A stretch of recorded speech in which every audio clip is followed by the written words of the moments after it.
भारत की जनता आजकल इतनी भूखी है कि खाने को धोखा भी खा लेती है। आम आदमी आज हवाई चप्पल पहन के हवाई जहाज नहीं चल रहा, आम आदमी हवाई चप्पल बेच के हवाई जहाज चल रहा है। एक एक डोमेस्टिक फ्लाइट उसकी राउंड ट्रिप की टिकट 20 से 30 हजार में बिक रही है। इनके बुलडोजर के चलते मैडम भारत के लोग सवाल पूछना भूल गए। नए भारत में आजकल ट्रेन पटरी के ऊपर कम और पटरी के बाहर ज्यादा चलती है। पहले आम आदमी पॉकेट में पैसा लेके बाजार जाता था और थैली भरकर सामान लाता था, लेकिन अमृत काल में आदमी थैली भरकर पैसा लेके जाता है और पॉकेट में आलू टमाटर प्याज लेके घर वापस आता है। ये बेटी बचाओ बेटी पढ़ाओ तो 10 साल पहले मोदी जी ने लॉन्च किया था, लेकिन उसके 80% पैसे सिर्फ पब्लिसिटी और मार्केटिंग और एडवर्टाइजमेंट में खर्च कर दिए। तो आपको अगर सब जगह से पैसा चाहिए तो मुझे ये बात समझ में नहीं आती कि लोग खुद के लिए आपको वोट देते हैं कि आपके फायदे के लिए वोट देते हैं। लोकसभा पे खर्च करके क्या फायदा मैडम, जब यहाँ पे विपक्ष को बोलने का अधिकार ही न हो। और आपके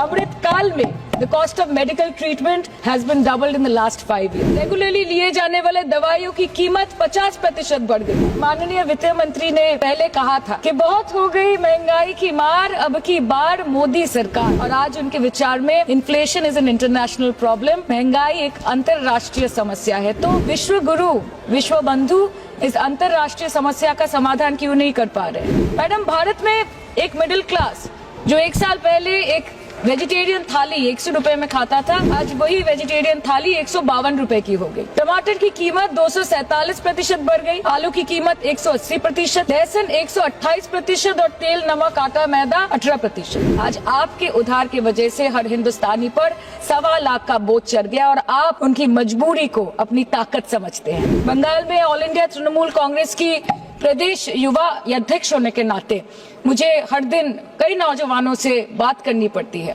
वो मुझे ये पूछते हैं कि मोदी जी ने हर साल 2 करोड़ नौकरी का वादा किया था, अर्थात 10 साल में 20 करोड़ नौकरी।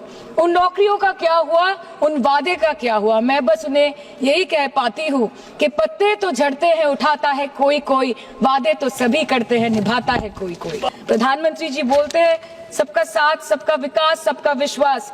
अगर ऐसा ही है तो भारत के लोग आज देश छोड़ के क्यों जा रहे हैं?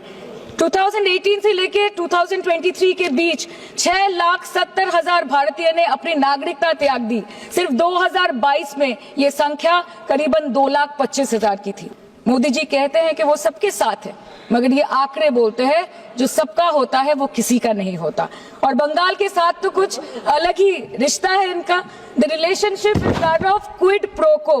बंगाल में सिर्फ दीदी है तो मुमकिन है, ठुकरा के मेरा प्यार मेरा इंतकाम देखेगी। मतलब वोट है तो नोट है और वोट नहीं तो नोट नहीं। सो आप सबका साथ सबका विकास जो बोलते हैं, is it hinging on colour coding? आपको रंग पसंद नहीं तो आप बंगाल के लोगों को पैसा नहीं दोगे और फिर आप आके बोलते हो कि हम बंगाल में जीत क्यों नहीं पाते? Ma'am this is the reason, this step motherly attitude, जिसके लिए बंगाल के लोग हर बार इनको बड़े बड़े रसगुल्ला खिलाकर वापस दिल्ली भेज देते हैं।